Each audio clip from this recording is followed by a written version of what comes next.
Já está ao vivo, já? Estamos ao vivo, estamos ao vivo. Tá, deixa eu entrar aqui no meu. Bacana. Vou zerar o som aqui, só para eu acompanhar pelo notebook também. Bom, pessoal, boa noite. Como a gente tinha anunciado, a gente vai bater um papo hoje sobre os casos de notificação na cidade, né? Como é que Lavras está nesse panorama, a gente vem acompanhando os boletins pela Secretaria de Saúde, pela Prefeitura, e a gente tem uma preocupação muito grande para onde que nossa cidade está caminhando nessa pandemia. Então, o Leandro e eu, a gente conhece muito bem. É até engraçado a gente se ver agora, porque a gente só vê que está perto, que está amigos, porque a gente se conhece desde adolescente, a gente está acabadinho da pandemia. Mas é bacana a gente trocar uma ideia, e eu queria agradecer ao Leandro a sua disposição para a gente conversar. Eu queria pedir o Leandro, né, o professor do Instituto Juliano Gama, trabalha também tem a sua saída de biologia, é formado na Universidade Federal de Palmas e está estudando e verificando a pandemia desde o seu início. Então, eu queria conversar contigo para se apresentar. Beleza, Curió. Primeiro, obrigado aí pelo convite, da gente fazer esse bate-papo sobre um tema tão relevante para a gente hoje, né? Um tema tão importante hoje dentro do nosso contexto social, né? A pandemia nos afetou muito, né? Hoje nós temos, né, um certo isolamento social, afetando comércio, escola. Então, acho importante falar disso. Eu sou professor de biologia, né? Como você bem disse, eu sou formado pela Universidade Federal de Lavras, pela UFLA, e até pelo meu interesse como educador, eu comecei a pesquisar muito sobre a pandemia logo no início. No dia 11 de março, eu dei um aulão para os meus alunos do terceiro ano sobre várias pandemias, e foi o dia que a OMS declarou a pandemia de Covid-19. Então, desde o início, eu tenho estudado bastante o tema para primeiro entender, porque eu não sou especialista, isso é importante colocar, eu não sou epidemiologista, minha linha de trabalho na universidade não foi essa, não trabalho na área de saúde, não estou como muitos hoje na linha de frente, pelo contrário, estou trabalhando com as minhas aulas online em home office, mas eu vi a necessidade de trabalhar como um divulgador científico, que eu acho isso muito importante. As informações elas precisam ser traduzidas para a população de forma mais simples, de forma que ela entenda e compreenda o momento que a gente está vivendo.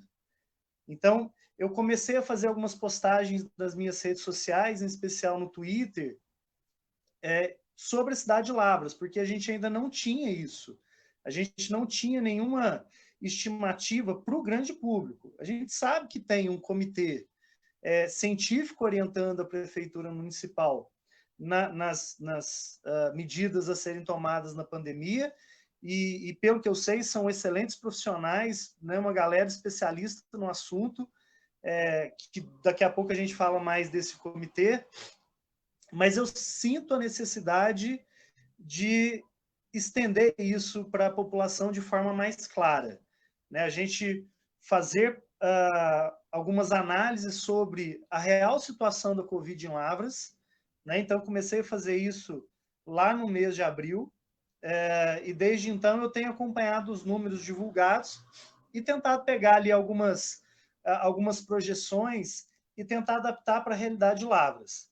Não é fácil, porque é uma coisa muito complexa, muita gente tem me ajudado a pensar nisso, mas a escassez de dados acaba dificultando um pouquinho. Então, por isso que eu comecei a fazer esse trabalho, Curió. Eu acho importante. A gente está tendo esse bate-papo aqui hoje, conversando um pouquinho sobre a Covid em Lavras, porque a população precisa compreender e entender a real situação.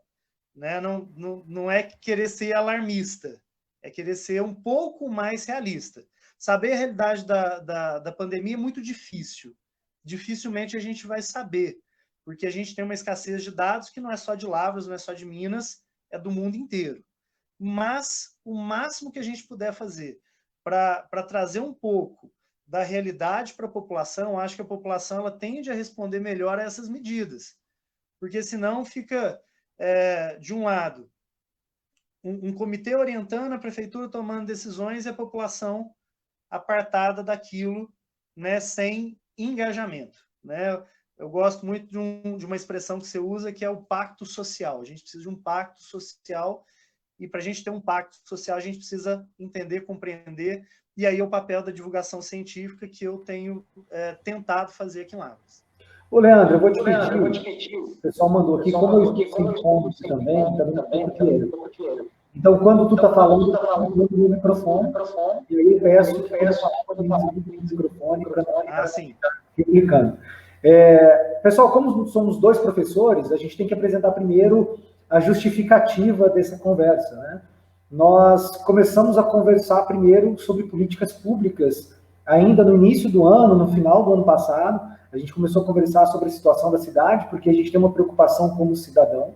E aí, no segundo momento, veio a pandemia, né, brecando todo esse nosso diálogo político e começa a se voltar à saúde da população e como enfrentar, porque afeta politicamente toda a cidade, né? Afetou o comércio, afeta a educação, afeta a saúde, o agronegócio, afeta todo mundo. E a gente precisa de políticas públicas fortes para poder ajudar a população nesse momento. Então, acaba que está tudo atrelado, né? Acaba que é tudo um assunto só. Então, nossa justificativa é: a gente não tem visto uma transparência na divulgação dos dados. Então, a gente criou uma força conjunta, parece que a gente não está trabalhando junto, mas está cobrando, né, que a gente tenha um panorama, porque a taxa de mortalidade é muito alta, porque a gente não tem uma dimensão de testes. Se a gente tivesse uma dimensão ou testes em massa, essa taxa de mortalidade iria cair. A gente vai até conversar isso um pouco mais para frente. E o objetivo dessa live não é atacar ninguém, tá? É justamente, eu tenho filhos na cidade, o Leandro tem filhos, a gente tem família, né? Tem avô, tem avó, tem os pais, né? Meus pais já são idosos, e a gente tem que ter uma preocupação com a população. A gente tem discutido muito, e eu acabei de assistir a live da ex-prefeita Jussara Menecuzzi, com seu sobrinho, o Dr. Silvio Menecuzzi, e ele falou sobre a transmissão, né, sobre o sistema de transmissão, que realmente a gotícula, né, quando a gente fala de superfícies, encontraram vírus, mas não eram vírus mais com potencial, por mais que eles estivessem em superfícies. E ele falou também da importância que não temos nenhuma medicação, tá, nem vermicida, nem cloroquina, nem nada. Por enquanto é só realmente o distanciamento social. Então, os nossos objetivos são esses. Hoje, o prefeito José Xerém também anunciou o fechamento do comércio nos próximos 15 dias. E a gente vai ter essa discussão também, porque fechar o comércio não é lockdown, né? Fechar o comércio não é lockdown. Então, a gente vai começar essa live, porque como a gente está falando da subnotificação, então a gente está falando dos testes. Então, eu queria pedir, Leandro, explica para nós a diferença do vulgar teste rápido, né? Também chamado sorologia, o teste rápido e o RT-PCR, porque a gente ouve falar, né, sobre a questão da confiabilidade desses testes, né? Eu queria até agradecer aqui, a Jussara Menecuzzi está na nossa live, mandou boa noite, né? A Tida Lino também está aqui, então é legal que o pessoal esteja acompanhando para que a gente possa discutir isso aí. Boa noite, pessoal, muito obrigado aí. Leandro, passo a palavra para ti poder explicar para nós. Beleza. Primeiro, mandar um abraço aí para a Jussara e para o Dr. Silvio Menecuzzi. Eu assisti boa parte da live, conheço o Dr. Silvio, é um excelente infectologista, trouxe muita coisa bacana para a população, né? Informações muito, muito importantes, né? Parabenizo pela oportunidade de fazer. Eu acho que a gente tem que fazer mesmo mais roda de conversa desse jeito para divulgar mais. Então, vamos lá. Quando a gente fala em coronavírus, identificar o vírus é uma coisa muito nova, né? Então, basicamente, a gente tem 2 grupos de testes, apesar de ter mais mais possibilidade de teste, eu vou focar nesses dois, que é basicamente o RT-PCR, que é o teste molecular, em que se detecta o vírus. Então, é um exame que busca o vírus, busca o material genético do vírus. Então, é coletado com swab, que é uma espécie de um cotonete um pouquinho maior, estou simplificando muito, mas coleta secreções nasais, né, secreções da boca, da faringe, e a gente tenta detectar ali nesse teste, no PCR, o vírus. Este é considerado o teste ouro para a COVID, ou seja, é o melhor teste que a gente tem, né, com mais confiabilidade. Só que ele tem que ser feito num período em que o vírus está nas secreções. Então, ele recomenda-se fazer ali entre 3 e 8 dias, né? Por quê? Porque se fizer muito cedo, pode ser que você ainda não tenha uma carga viral alta para detectar. Então, você vai ter um falso negativo porque ainda não tem carga viral suficiente. E se fizer muito tarde, pode já ter declinado a carga viral e também pode ter um falso negativo. Então, tem um período ideal de testes, ok? Do PCR. O teste rápido, ele não detecta o vírus, ele detecta anticorpos contra o vírus. Por quê? Quando o vírus entra no nosso organismo, o nosso corpo produz proteínas especiais que vão combater o vírus. Essas proteínas são chamadas de anticorpos ou imunoglobulinas. Por isso que é muito comum a gente ouvir falar em IG, é imunoglobulina. Então tem o IgM, que é um anticorpo que se produz, né, que é mais recente. Então, se der positivo para o IgM, geralmente você ainda está naquela fase que você acaba de pegar a doença. E o IgG é um anticorpo mais duradouro, mas que demora mais a aparecer. Então, se você der positivo para IgG, é sinal que você pode ter tido o vírus semanas atrás. O teste rápido, como ele depende da produção de anticorpos, a gente tem que fazer ele um pouquinho mais tarde, né? Pelo menos 9, 10 dias após os primeiros sintomas, porque senão a gente não vai ter anticorpo suficiente para que se detecte no exame, ok? Lavras tem trabalhado com os dois, tanto o PCR quanto o teste rápido. Né? O teste rápido, ele se faz, né? Aquele que não é um sorológico quantitativo, é aquele teste, né, que é rapidinho, 15 minutos está pronto, se coleta uma gotinha de sangue do dedo e ali verifica se tem ou não anticorpo. Vai dar a marquinha ali, se tiver um anticorpo, então o indivíduo é positivo. É importante, Curió, a gente lembrar que nenhum dos dois testes tem ali uma eficiência de 100%. Né? A sensibilidade desses testes varia, inclusive de marca, né? O reagente que você usa. Então, por exemplo, o PCR, que é o melhor teste que a gente tem, dependendo da época que se coleta o material, pode dar negativo, mesmo a pessoa tendo Covid. Tem um estudo de Singapura muito interessante, que os pesquisadores pegaram pacientes que tinham testado positivo para Covid e que tinham sintomas, e aí todos os dias sintomáticos desses pacientes foi coletado com um swabzinho lá, secreção, para fazer o PCR. Então, nesse estudo, eles viram que em alguns dias dava positivo, outros dava negativo. Era sinal que a carga viral, dependendo do local onde você coleta, ela varia muito ao longo dos dias. Então, mesmo o nosso melhor teste, ele ainda pode dar um falso negativo. Isso sem falar no teste rápido, que aí a gente entra num campo mais incerto ainda. Por quê? Porque o teste rápido tem algumas pessoas que não produzem anticorpo contra o vírus. Tem o vírus, mas não produz.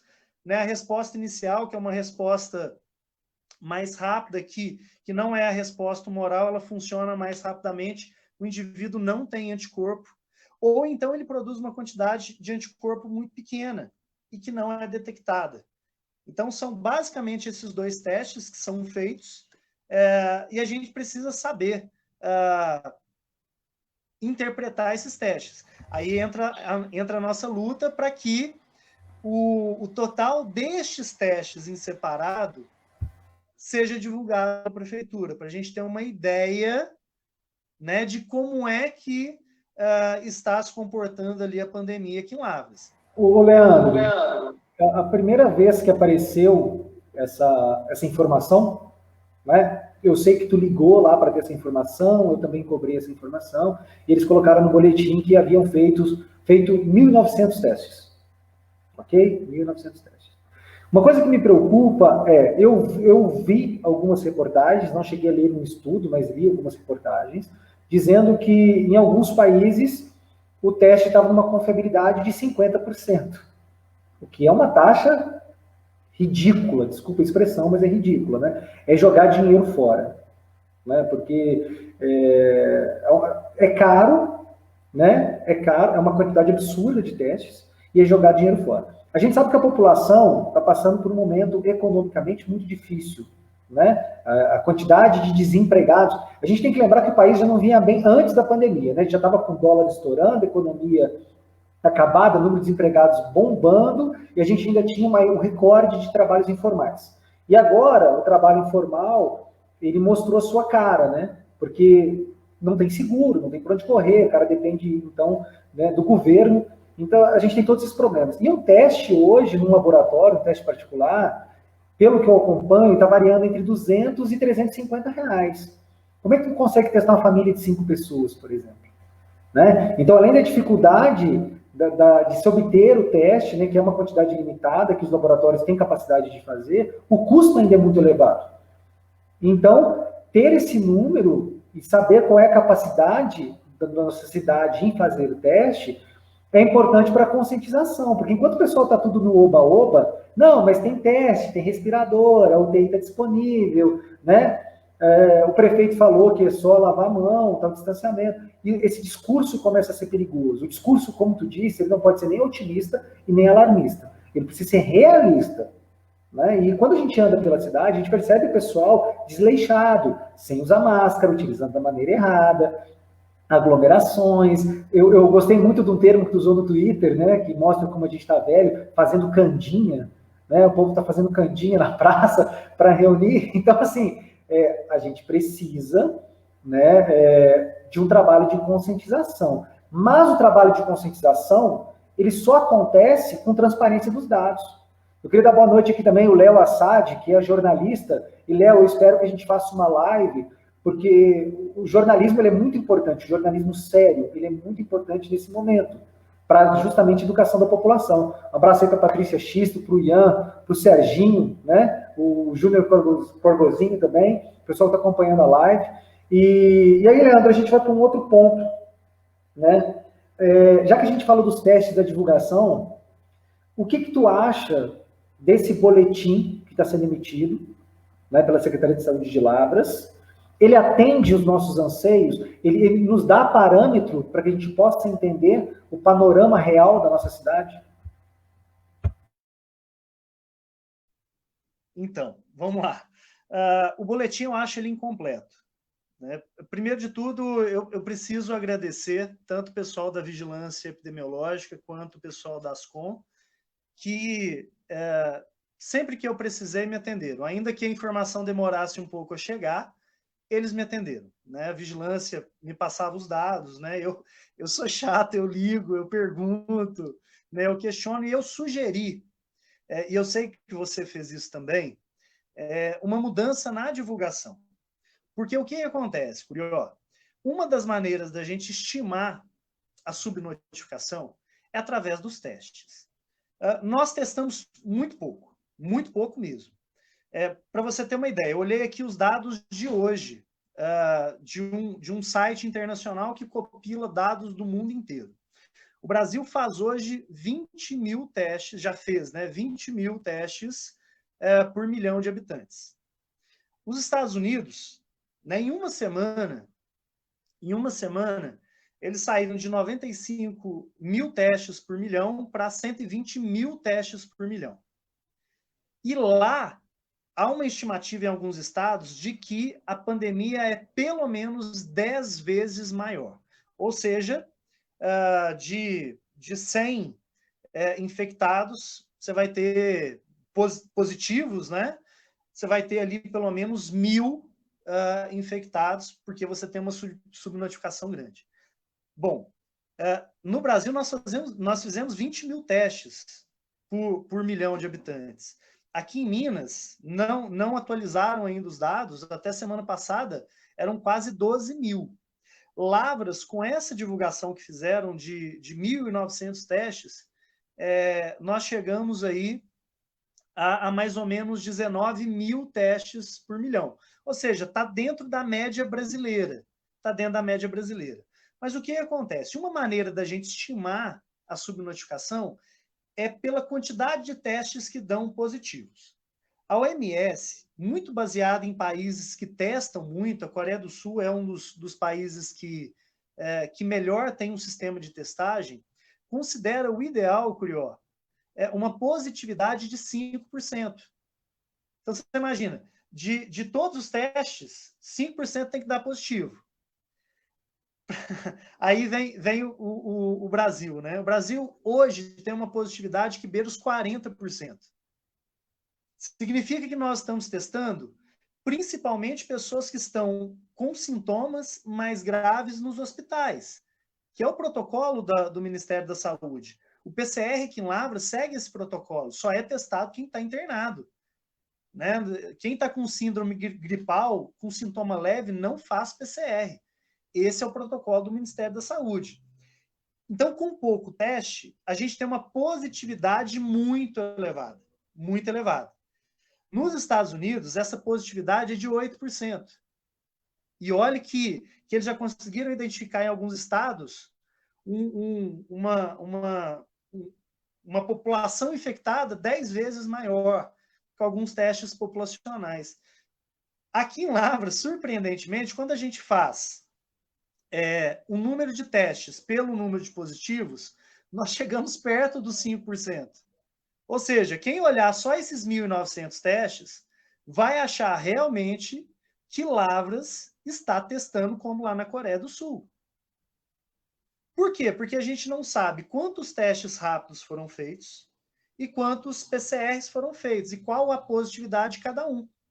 Coisa que, por exemplo, Minas Gerais tem feito em alguns boletins. Ele dá a positividade de cada tipo de teste.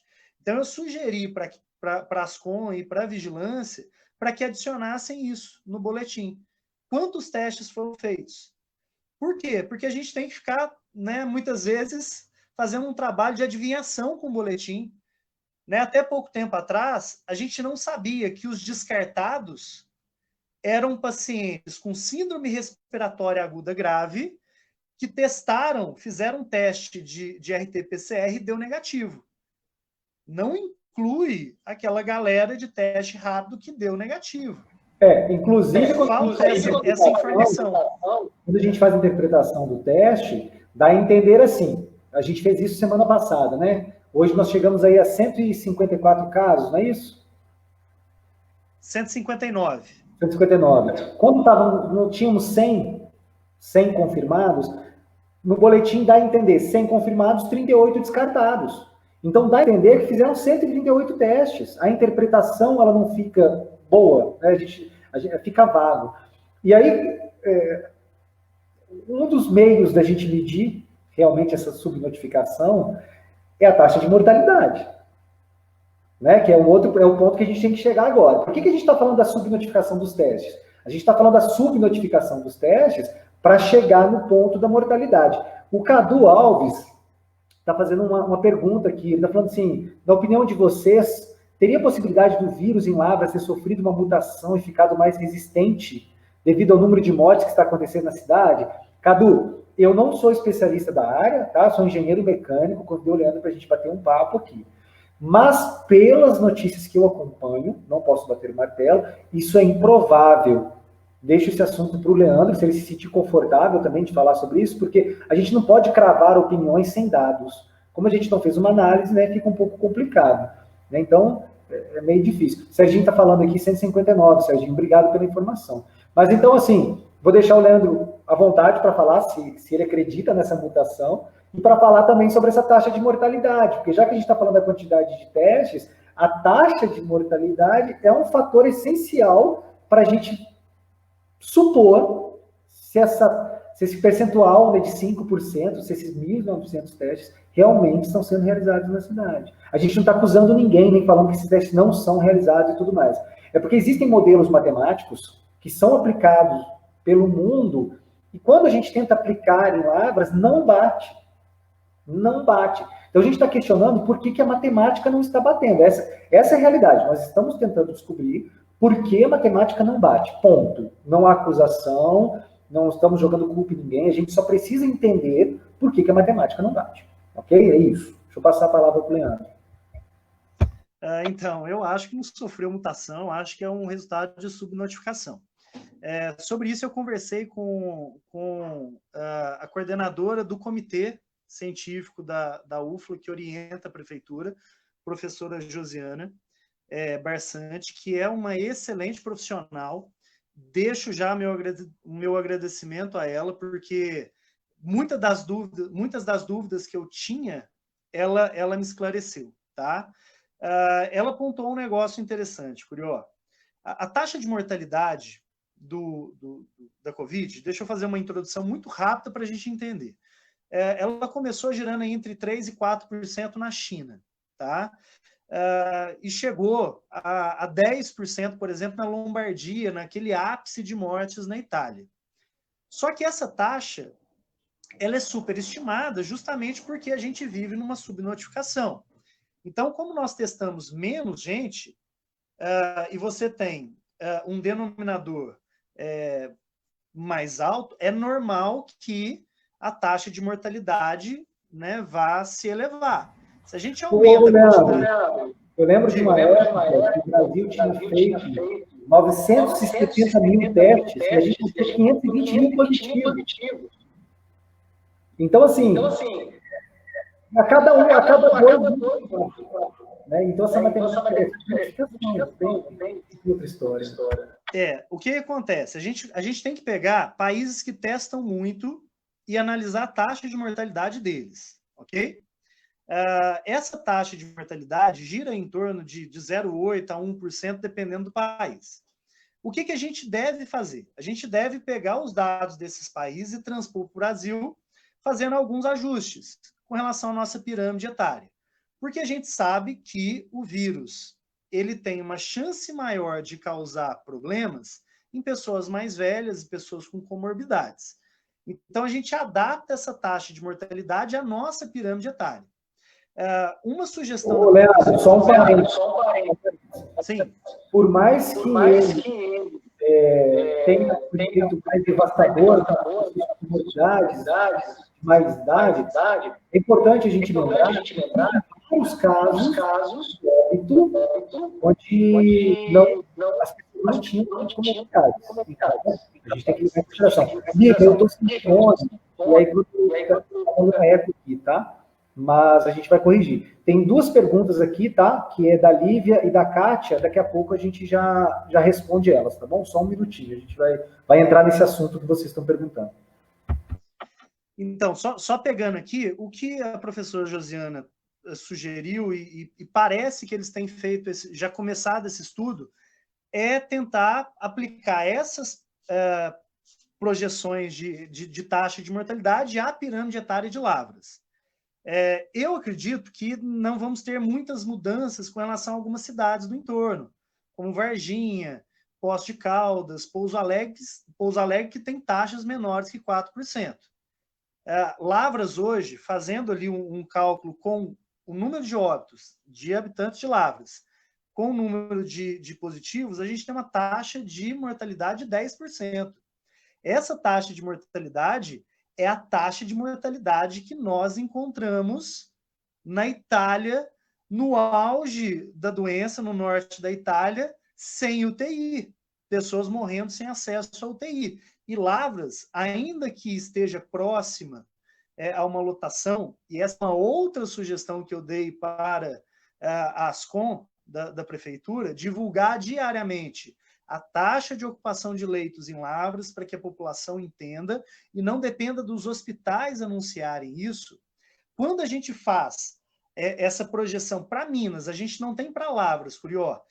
Um grupo de pesquisadores independentes chama Painel Covid-19 Brasil.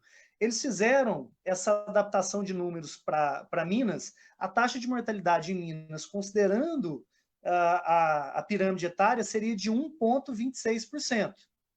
Se a gente faz um cálculo, uma projeção baseada nesse número, Lavras teria mais de 1.300 casos hoje, considerando a mortalidade.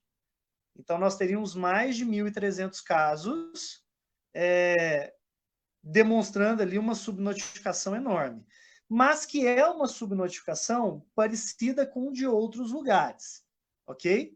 Mas pela falta de testes, acaba mostrando isso. Então, respondendo a pergunta, eu acho que é muito mais um reflexo de subnotificação do que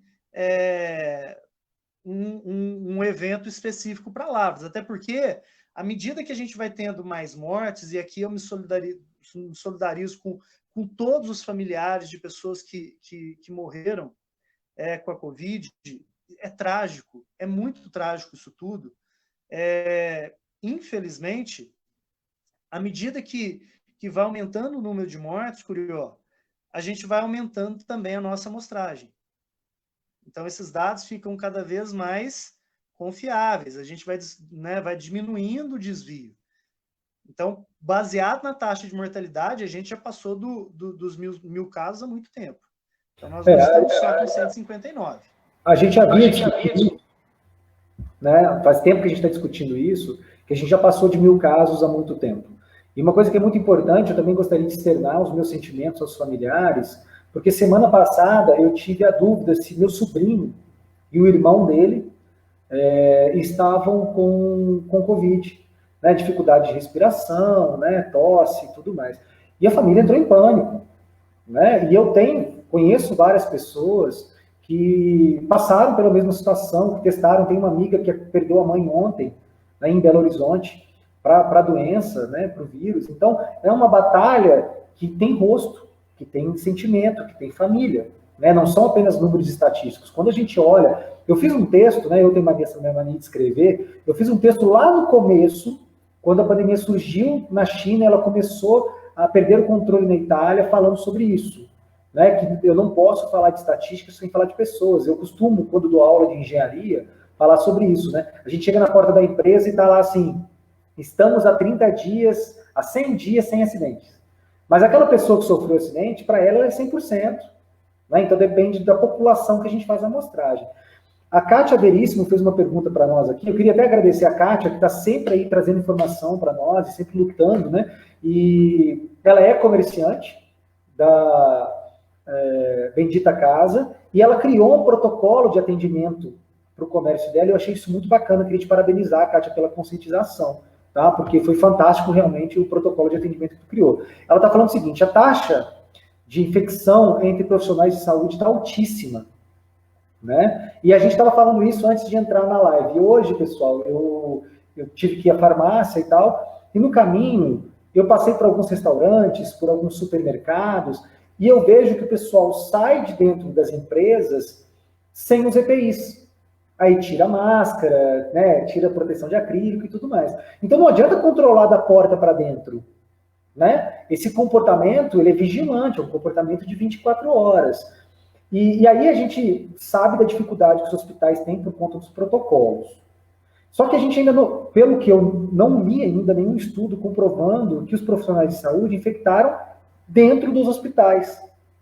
Então a gente fica numa situação assim, onde que eles foram infectados? Foram dentro dos hospitais e passaram para suas famílias, ou as suas famílias pegaram e passaram para um profissional de saúde. Né? Mas se puder falar um pouco sobre isso também, Leandro, sobre essa, acho que antes de ontem, né, nós tivemos 8 casos só de profissionais de saúde. Né? O Brasil é o campeão no número de mortes e infecção em profissionais de saúde. Você tem notícia de alguma coisa desses protocolos? Então, Curió, geralmente, e é o que se tem feito no Brasil com relação a essa alta taxa de mortalidade de profissionais de saúde, isso, a primeira interpretação que a gente faz é um trabalho mais precarizado, com menos EPI, né, com menos quantidade de máscaras disponíveis. Então, isso tudo pode estar relacionado a uma alta taxa de infecção. Mas é uma situação muito específica, né, aqui em Lavras.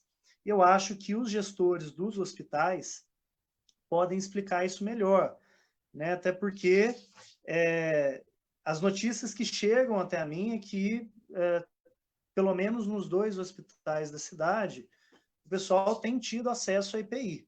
Não sei se mudou alguma coisa, né?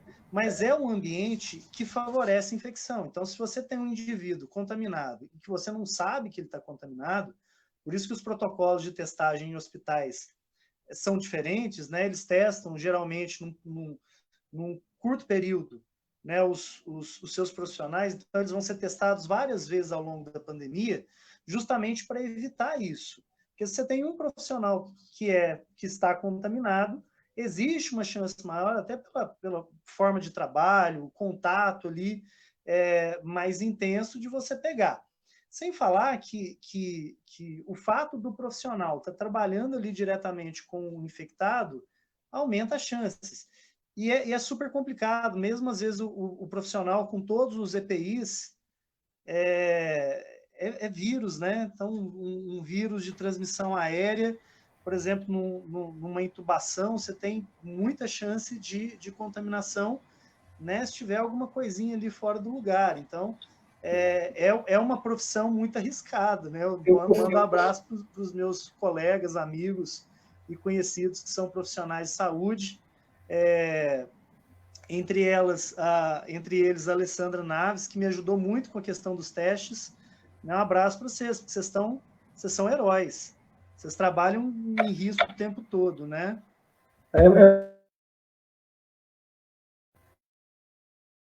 Pronto. É muito complicado, muito triste também, porque eu conheço vários profissionais da área de saúde e familiares de profissionais da área de saúde, e o pessoal está realmente colocando a vida em risco. Às vezes o pessoal faz plantão de 12 horas, 24 horas, e tem uma hora que tu relaxa, né? Nós somos seres humanos, então tem um momento que é falho. E o pessoal fazendo festinha, as candinhas, né, as aglomerações, enquanto tem gente arriscando a vida. Então, assim, é uma situação muito complicada. Uma pergunta que a Lívia Moreira fez aqui, e aí é legal a gente entrar nesse assunto, até para a gente não estender muito a live, que é o lockdown. Eu fui crucificado há pouco tempo, me expulsaram de um grupo de comerciantes, porque eles viram que eu defendo o lockdown e tal. Não só eu, a Kátia também passou por uma situação muito embaraçosa, por comentar no meu Facebook que era a favor de algumas coisas, né? E o pessoal, alguns comerciantes, foram lá e expulsaram ela. Não estou generalizando, eu acompanhei o grupo durante muito tempo e a gente tem muitos comerciantes extremamente focados, né, nos protocolos dentro das suas lojas. Então, a pessoa da porta para dentro estava super controlado. O problema era da porta para fora, né, que o pessoal não tem um comportamento exemplar. Ela pergunta sobre o fechamento do comércio. Eu vou expressar minha opinião por tudo que eu li até o momento e tudo que eu tenho acompanhado. Lockdown não é fechamento do comércio, são coisas diferentes. Eu escrevi sobre isso também, né? Fechamento do comércio não é lockdown. Lockdown é realmente as pessoas saírem somente para o necessário. Então, o Leandro falou que eu gosto de uma expressão, e eu gosto mesmo, do pacto social. Não adianta fechar o comércio e o pessoal continuar fazendo festinha. Não adianta fechar o comércio e ter grupo de pedalada de 15 pessoas. Não adianta fechar o comércio e o pessoal continuar tendo as reuniões familiares como se nada estivesse acontecendo. Quando a gente fala sobre o fechamento, é para que a gente tenha uma menor circulação do vírus. Então, quem tem o vírus, ele pode passar assintomático, ou ele pode apresentar sintomas e acabar internado. Essas pessoas que são assintomáticas, se ela fica em isolamento durante 14 dias, ela passa pela virimia e não passa o vírus para frente. Então, a gente diminui a carga viral que está por aí, né? Isso aí tem que ser aliado a algumas políticas públicas de higienização. Então, limpar as praças, limpar os bancos, as fachadas de loja, né, os pontos comuns, Para quê? É como se a gente estivesse diminuindo o número de vírus espalhados por aí, a gente volta a ter uma carga viral menor, então a transmissão acaba sendo menor. Mas não vai adiantar fechar o comércio se não tiver uma fiscalização das aglomerações das pessoas na rua. Então a gente tem um sistema hoje que é falho. Tu liga para fazer uma denúncia, tu é obrigado a fazer um boletim de ocorrência, ou seja, tu tem que se expor, se indispor, criar uma situação constrangedora com o teu próprio vizinho, né? E fora que inicialmente, eu não sei agora, mas inicialmente não estava funcionando aos finais de semana, então tu ligava, não conseguia, tinha que mandar e-mail, aí o cara vai ler na segunda, a não ser que seja uma rave, a festa já acabou, então não adianta. Então, minha opinião, fechar o comércio só é eficiente quando a gente tiver um pacto social. Por quê? Porque a gente não está falando só do comércio. As crianças estão sem aula, gente. E um dado muito importante é o aumento da violência contra a mulher e contra as crianças. O hospital tem registrado a entrada de crianças violentadas, sofrendo violência doméstica e abusos, numa taxa muito mais elevada.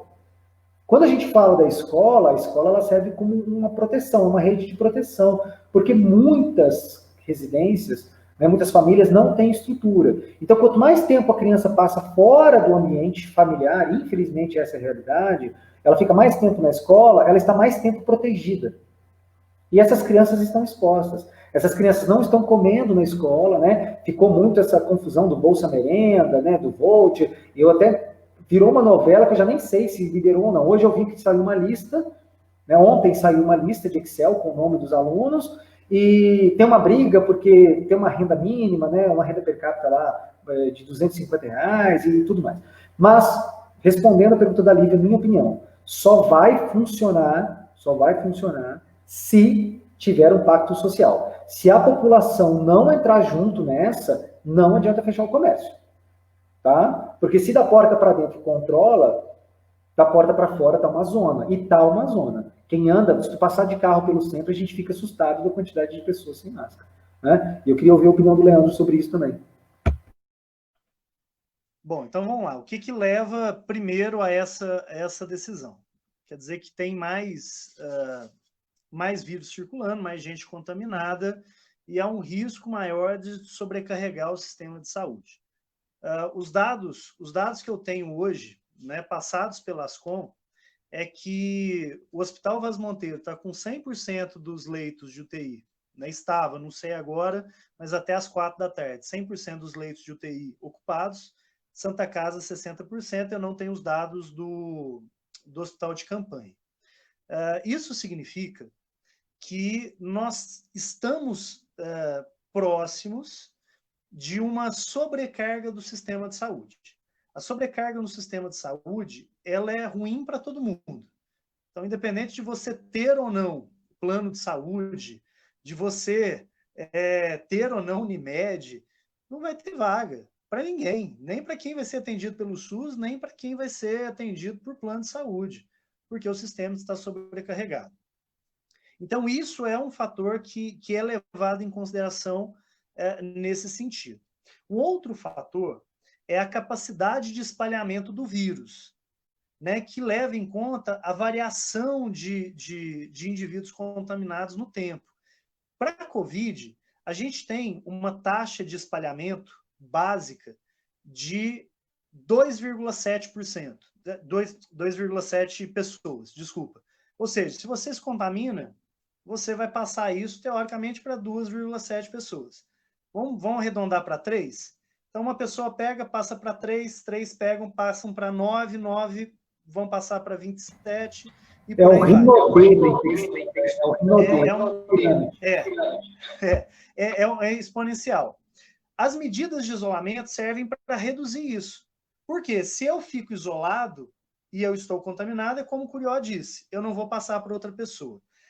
Uma pandemia, uma epidemia está controlada quando o RT, o que é o RT? RT é essa taxa de transmissão, de espalhamento no tempo. Ou seja, se eu tenho isolamento social, essa taxa diminui. Então, em vez de passar para 2,7 pessoas, eu vou passar para 1,5, para uma epidemia estar controlada, esse valor tem que estar menor que 1. Eu conferi aqui no site da UFJF, que tem compilado dados do Brasil inteiro e tem calculado o RT para micro-regiões e para algumas cidades. O RT em Lavras está acima de 1 já há alguns dias. Ou seja, uma pessoa, hoje, se eu não me engano, a média, né, hoje, na verdade, os dados são de 2 dias atrás, a média estava em torno de 1,5. Ou seja, a cada 10 pessoas contaminadas, você vai passar isso para 15. Você ainda tem um crescimento exponencial. Quando você tem isso, você tem um aumento de número de casos preocupantes, você tem uma sobrecarga no sistema de saúde muito próxima, você tem uma transmissibilidade ainda muito grande, aí você tem que tornar mais rígido o isolamento. Tudo quanto é aglomeração vai ser fator que vai ajudar nesse espalhamento de vírus. Ainda não é lockdown, mas é um isolamento mais rígido. Mas eu concordo com o Curió. Acho que não adianta nada você fechar o comércio se as pessoas continuam fazendo aglomeração, se alguns empresários não respeitam os protocolos. Então, eu já fiz 2 denúncias em supermercado. Eu sou chato. Já fiz uma denúncia do meu vizinho fazendo festa. Não dá, gente. Nós estamos numa pandemia, Lavras tem 16 mortos. A galera está comemorando isso, está comemorando o número de mortos, o número de contaminados. Então, eu acho, até uma sugestão para o prefeito José Xerém, que eu sei que é um médico excelente e que se preocupa muito com a saúde. E ele entende disso. Eu acho que Lavras pode ir um pouquinho mais longe. Eu acho que Lavras pode criar equipes tanto para fiscalizar, eu acho que a fiscalização precisa permanecer durante o final de semana, tanto para fiscalizar como para orientar. Não sei como é que vai fazer isso, se há essa possibilidade, né? Talvez com voluntários, talvez com o pessoal do tiro de guerra, talvez com... não sei, mas orientar, as pessoas precisam de orientação. Né? Quantas vezes eu já vi a pessoa entrar no comércio de máscara e na hora que sair, tira. Mas assim, ela expõe a pessoa que está do lado. Eu converso com algumas pessoas, né? E eu até estava conversando com um proprietário de uma loja grande aqui da cidade, e ele disse assim para mim: eu controlo na entrada, a pessoa chega lá dentro e tira a máscara para falar no celular. E pega em tudo, né? Sai pegando em tudo e tal. E a carga viral por aí. Nós, como professores, a gente não consegue acreditar em nada que não seja através da educação, né? Então, lá atrás, o Zé Xerém veio ao meu Facebook para fazer algumas observações e eu fiz algumas observações em cima do comentário dele, falando justamente sobre isso. O sistema de saúde está sobrecarregado. Então, os funcionários dos PSFs, dos hospitais, estão sobrecarregados. Mas nós temos escolas de saúde. O Thiago é o coordenador da Impacto Escola de Saúde, já se dispôs, nós conversamos muito. O Unilavras tem uma escola de enfermagem. Eu acho que essas pessoas poderiam ser convocadas, como tu mesmo falou, o tiro de guerra, e eu vou além, eu vou às pastorais, eu vou às igrejas evangélicas, porque elas têm uma penetração muito grande, onde às vezes o Estado não tem. Fazer um treinamento com essas pessoas, disponibilizar EPIs, para que essas pessoas pudessem fazer a conscientização. Carro de som passando, a gente chegou a ter viatura passando no centro da cidade, mas a gente não teve essa viatura passando nos bairros. E algumas pessoas falaram em multar quem não usa máscara. Eu não posso punir a pessoa sem saber o grau de instrução que ela tem. Então, eu acho muito complicado eu não fornecer o treinamento, não oferecer a conscientização e punir a pessoa. Ah, mas todo mundo tem acesso. Gente, não tem. 15% das casas, das residências de Lavras não tem água tratada. Não tem tratamento de esgoto. Nem todo mundo assiste live. A gente acha, essa é a nossa realidade, essa é a nossa bolha. Então as pessoas ficam bravas, às vezes, todo mundo sabe. Não, gente, tem gente que não sabe. Eu tenho um exemplo, na porta da minha casa tem uma horta comunitária. No primeiro dia que eu saí, o pessoal estava falando, e fechou o comércio e tal. Eu tive que parar e explicar para eles o que estava acontecendo, e distribuir máscaras, porque eles não tinham noção do que está acontecendo. Mas ele assiste Globo. algumas pessoas são tão humildes que mesmo recebendo informação não sabem processá-la. E a gente tem que considerar essas pessoas.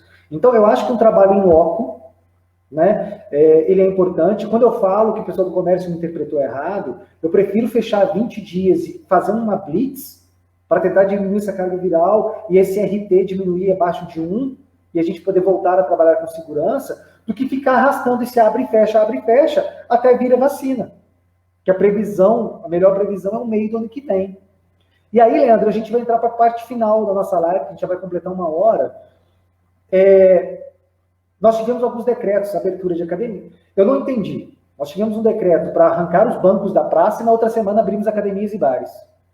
Né? Para mim não teve coerência nenhuma. E o pessoal fica muito ansioso, né? Tem que abrir igreja, tem que abrir o bar, tem que abrir a loja. E eu entendo, né? As pessoas têm a sua fé, as pessoas têm que se sustentar, as contas estão chegando. Eu fiquei 100 dias sem trabalho, né? Com contrato de trabalho cancelado. Fiquei 100 dias também em casa, sem nada, sem recurso financeiro nenhum. Então eu compreendo as pessoas. Mas para que a gente possa, lá na frente, não ter mais fechamento do comércio, quais são os principais fatores que precisam ser corrigidos? Como que a gente mede isso para poder ter um relaxamento desse isolamento social? Então vamos lá, ó. A OMS ela considera o seguinte: eu vou considerar o que é preconizado pela OMS. É claro que a gente tem que fazer essa adaptação para a nossa realidade. No Brasil, em Minas, em Lavras. A situação econômica é catastrófica. Eu compreendo o comerciante que está desesperado, porque ele está sem ganhar dinheiro, ele está sem receber. A gente já teve empresa, né, fechando, restaurante fechando, pub fechando aqui em Lavras, né, justamente porque nós temos esse problema crônico, enquanto outros países, né, prontamente socorreram essas empresas. Aqui no Brasil, isso tem acontecido num nível muito aquém do que deveria. Né? Deixa eu abrir um parênteses aí, Leandro. Eu tenho discutido muito políticas públicas, apesar de não ser a minha área. Como tu sabe, esse ano eu resolvi me envolver na política, não sou candidato a nada, mas eu tenho discutido muitas políticas públicas. E nós não temos planos de contingência, ou seja, nós não temos um plano dentro da Constituição que prevê como agir em momento de pandemia. Eu vou dar o exemplo da educação. Eu participei de um fórum educacional da Andime, essa semana, e tem uma discussão da prestação de conta. Por exemplo, para implementar um ensino híbrido na rede municipal, vai ter custo. Se estourar o orçamento, a secretária de Educação, ela vai receber um processo lá na frente? Como é que fica essa questão? E aí, ela age ou não age? Faz ou não faz? De onde que vem esse recurso? Existe uma lei de emergência? Não existe. Nós não temos nem ministro da educação, né? Não temos ministro da saúde. Então, essas políticas públicas são top-down. Ela tem que vir de cima para baixo, e para que a gente... Porque Lavras não pode criar... Ela tem que prestar conta para o Estado, para o país. Então, não pode criar as suas políticas e esquecer que existe um mundo lá fora. Então, às vezes, a gente cobra algumas pessoas, mas esquece que elas estão inseridas num contexto. Né? Eu queria fazer esse parênteses. Isso acontece, as empresas estão quebrando. O banco, por exemplo, foi socorrido na primeira semana com 1,2 trilhão. E as escolas estão fechadas. Então, qual é a prioridade? Os hospitais ficaram foi gasto um absurdo com cloroquina e não tem nem remédio para anestesia agora. Então, as prioridades, eu acho que foram equivocadas, né? Eu queria fazer esse parênteses, assim, a gente precisa de melhores políticas públicas. Inclusive, eu queria convidar os artistas também, se tiver alguém nos assistindo, porque nós teremos uma discussão essa semana sobre o auxílio emergencial, tá, para a classe artística, que também está, assim, dizimada. Quando que vai ter show de novo? Quando vai ter aglomeração de novo? Né? Uma classe que está ferrada. Então, desculpa eu cortar a tua frase, Leandro, a tua fala, mas é porque precisava fazer esse parênteses, né? Das políticas públicas, elas são importantes nesse momento. E essas políticas têm que conversar entre elas, né? A gente vê hoje um direcionamento do governo federal, né, que às vezes entra em choque com outros direcionamentos e a população fica ali sem saber o que fazer. Bom, o que a OMS considera relaxamento, né, para relaxar o isolamento? A primeira coisa, redução de casos. Então, durante 14 dias, 2 semanas, que é geralmente o período de incubação do vírus, eu tenho que ter uma redução de casos. Coisa que a gente não vê em Lavras. Pelo contrário, a gente está numa curva ascendente. Então, tem que ter redução de casos. Segundo, tem que ter testagem em massa. Ok? Tem que ter testagem em massa. Testagem em massa não é esse número de 20 mil por milhão que a gente tem. Testagem em massa é você testar mais de 100 mil pessoas por milhão, ok? Isso para Lavras daria aí em torno de 10% da população testada. Os hospitais têm que ter condições de receber as pessoas doentes. Vamos lembrar que 80% mais ou menos das pessoas contaminadas com o vírus são assintomáticas.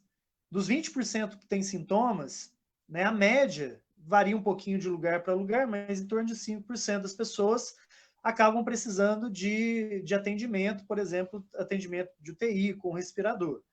Tem uma outra maneira da gente conjecturar um pouco a quantidade de pessoas que estão doentes naquele momento, que é importante. A gente está vendo aqui Lavras, 159 casos, mas, por exemplo, o caso que deu positivo com IgG, o cara pode ter pego esse vírus lá em março. Já não tem mais vírus e a gente está contabilizando como se fosse caso novo. Olha como é que é difícil trabalhar no Brasil. Então, redução do número de casos por 15 dias, 14, 15 dias, ok? Essas medidas que o prefeito está tomando agora, a gente só vai ter resultado daqui a 2 semanas, tá? Por isso o decreto tem esse período. Tem que ter testagem em massa, tem que ter condição dos hospitais atenderem a população, então não adianta a gente flexibilizar com 80% da carga da possibilidade dos hospitais, né, estarem, olha a curva aí de contaminação, né, estarem ocupados. A gente está muito próximo de uma lotação. Em quarto lugar, a gente tem que dar a possibilidade das pessoas que estão trabalhando, delas se protegerem. Isso tanto no ambiente de trabalho, por exemplo, numa indústria, num comércio, nas escolas. Então, tem que garantir que essas pessoas, né, vão ter todos os cuidados necessários para que elas não se contaminem. E, por fim, né, tem outros fatores, como, por exemplo, fechamento de fronteira, mas vou pegar os principais. O último, engajamento da comunidade. É um fator que a OMS preconiza. Então, não adianta nada eu tentar mudar a situação de cima para baixo, fechando o comércio, sendo que no final de semana vão 3, 4, 5 pessoas no supermercado comprar carne, cerveja e fazer aglomeração com mais 15. Né? Não dá. Então, você precisa de um engajamento grande da comunidade. Baseando-se nesses fatores, Curió, nós não poderíamos relaxar o comércio em Lavras, considerando o que está sugerindo a OMS. A gente não tem redução de casos, a gente não tem testagem em massa, só que a gente entende que a nossa realidade é diferente e a gente tem que se adaptar a ela. No entanto, a gente tem que pensar se a gente está disposto a pagar o preço. Porque se você... Né, eu sei que o comerciante deve estar desesperado nesse momento, né, porque a situação é caótica, mas e se a gente permanecer aberto nesse aumento grande de casos? Será que a gente vai estar disposto a ver pessoa morrer em casa porque não teve condição de ser atendido em algum hospital da cidade? Será que a gente está disposto a pagar esse preço? Porque essa pessoa que está morrendo em casa pode ser um parente meu, pode ser eu. Né? Será que a gente está disposto a pagar um preço de ver Minas Gerais, né, com um colapso grande? Então, não sei. Eu acho que em alguns momentos a gente tem que pesar muito bem as nossas decisões. Sei que a prefeitura está sendo, né, muito bem orientada pelo comitê. Esse fechamento não foi acaso, viu? É porque a situação realmente está preocupante. Né? Se está fechando, é porque está preocupante. Agora, a gente não pode esquecer, Curió, que existe uma pressão muito grande, né, de alguns comerciantes para reabertura.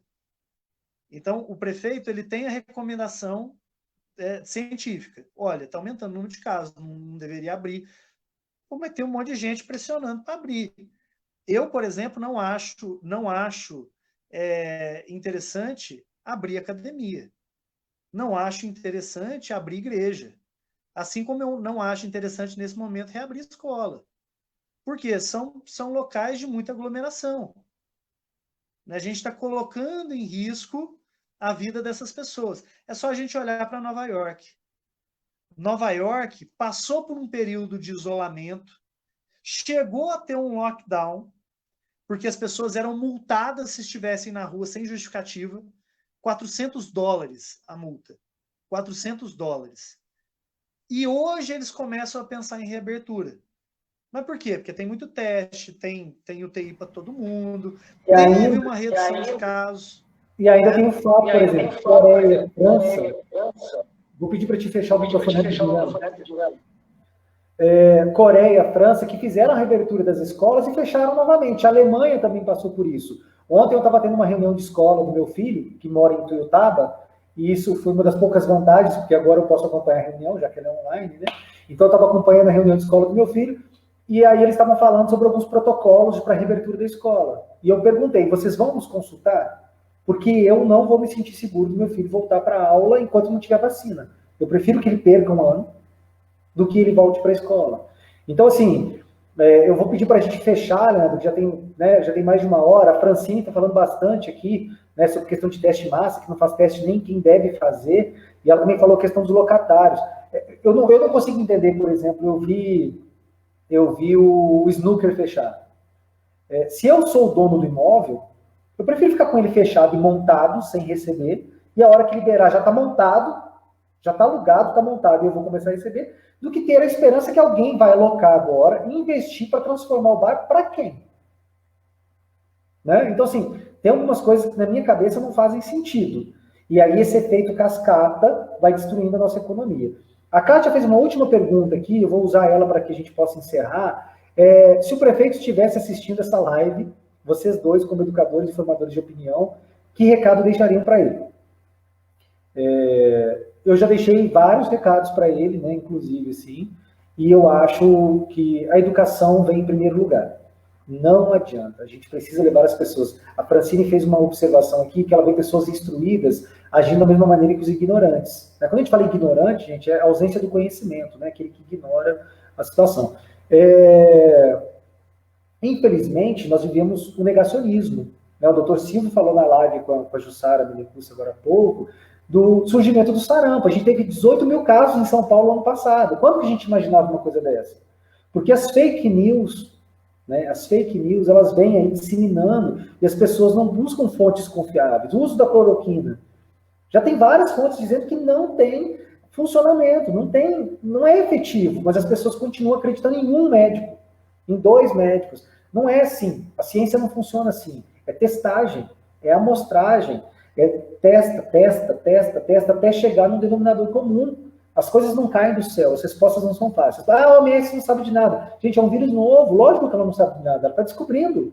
E ela vai acertar e vai errar. Tá? Então, o que eu diria para o nosso prefeito, José Xerém, que tomou várias atitudes acertadas, né, mas que, como o Leandro falou, ano eleitoral, pressões políticas, a economia falindo, pessoas não tendo renda, pessoas começando a passar fome. No começo a gente teve uma campanha muito bacana, distribuição de cestas básicas, né? O banco de alimentos estava cheio, mas isso já não acontece agora, porque as pessoas também não têm nem mais o que doar. Então a gente chega numa situação crítica da economia, né, que ele precisa ceder. Então, o meu recado é, senhor prefeito, se o senhor não trouxer a população para o seu lado, se a população não começar a compreender a magnitude, por isso a gente pede transparência dos dados, a gente entender a real situação que a gente vive, ela vai continuar relaxando. Enquanto a gente não apresentar, né, o panorama real, as dificuldades que nós vamos enfrentar, e tentar fazer uma previsão, De quantas mais empresas vão fechar se nós tivermos mais 1 ou 2 fechamentos do comércio, de quantos empregos nós perderemos, de quantas crianças não irão para a escola, da violência doméstica e por aí vai, fazer uma projeção de todas as áreas, porque eu gostaria muito que os secretários, de todos os secretários, falassem sobre suas pastas. Eu acho que isso é super importante e a gente não vê isso, né? A gente vê mais o Zé Xerém falando à frente de tudo. Então, traga a população para o seu lado, tenha transparência dos dados, porque se a gente não tiver trabalho de conscientização, nenhum trabalho, nenhuma ação será efetiva. Esse é o recado que eu dei para ele. Queria agradecer quem ficou aqui até agora. Eu vou deixar o Leandro fazer as considerações dele para a gente encerrar, tá bom, gente? Muito obrigado. Obrigado. Bom, primeiro que muitas decisões foram acertadas. O fato de ter um comitê científico orientando a tomada de decisões é uma coisa maravilhosa, né? É muito bacana. E assim, pelo que eu percebi nessa minha pesquisa de dados e tal, o comitê é super acessível, né? A professora Josiana me atendeu super bem e tem orientado a prefeitura. Então, isso é um ponto muito positivo. Isso é muito bacana. Eu sugiro, vou repetir aqui as minhas sugestões, que nos boletins epidemiológicos se informe o número de testes rápidos feitos e o número de testes de PCR feitos, ok? Os dois.